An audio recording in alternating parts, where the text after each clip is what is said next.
High, welcome back to my channel. আজকে মর্নিংয়ে ভিডিওটা শুরু করে দিলাম। এখন বাজে সকাল 11টা 20। তো তারপর পরই দেখি ভাইও উঠে পড়েছে, আর এদিকে মা ওকে খাইয়ে দিচ্ছিল। আসলে ওর শরীরটা খুব একটা ভালো ছিল না, তাই রাতে আমাদের সাথেই ছিল। তো ওর জন্যই মা সকালবেলা উঠে ওকে খাইয়ে দিচ্ছিল। তারপর সকাল সকাল মনটা খুব খুশি হয়ে গেল। মা আমার জন্য এই বিঙ্গো ম্যাঙ্গাস এনেছে, এটা খেতে আমার খুবই ভালো লাগে। ভালো, আচ্ছা বলে দাও ভালো, তাহলে ভালো বলে দাও ক্যামেরায়, ভালো বলে দাও। এই অনেক কিছু নিয়েছিস।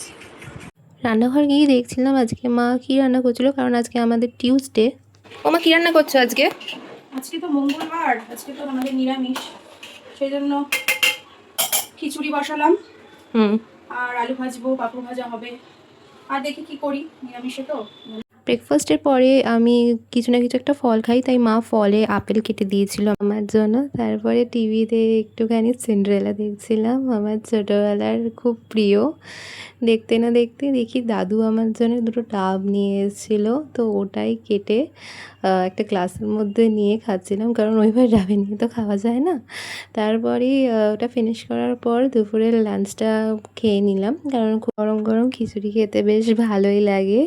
এর পরপরই আমি একটু পাস্তা বানাতে শুরু করে দিলাম, কারণ এখন বলবো না, ভিডিওটা দেখতে থাকো। আমার একজন ক্লোজ ফ্রেন্ড আসবে আমার এতে, ওর জন্যে একটু প্রিপারেশান চলছিল। তো এত তাড়াতাড়ির মধ্যে কি বানাবো বলে বুঝতে পারছিলাম না, তাই বাড়িতে পাস্তা ছিল, পাস্তাটাই বানিয়ে নিয়েছিলাম। কিছুক্ষণের মধ্যেই দেখি ও চলে এসছে। এটা হচ্ছে আমার কলেজ ফ্রেন্ড শ্রীনিতা।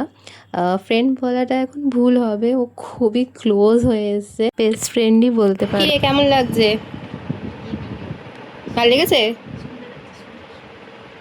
এবারে দুজন মিলে একটু মার্কেটের দিকে বেরিয়ে পড়লাম, বাড়িতে মন ঠিক ছিল না, আর ওরও কিছু কেনাকাটি ছিল, তাই বললাম চ বসে না থেকে তাহলে বেরিয়েই পড়ি।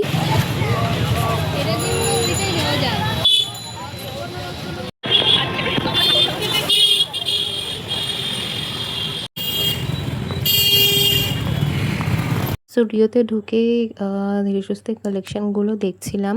শ্রীনিতা কয়েকটা জুতোর কালেকশান দেখছিল, আর আমি কটা ড্রেস দেখছিলাম। এক দুটো ওয়ান পিস ট্রায়ালও দিয়েছিলাম, কিন্তু খুব একটা পছন্দ হয়নি। তারপরই চা খেতে চলে এসেছিলাম।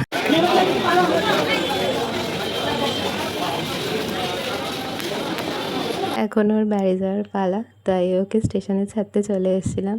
এই টাইমটা না একটু একটু মন খারাপ করছিল, কারণ একটু একটু টাইম স্পেন্ড করতেই পেরেছিলাম আমরা।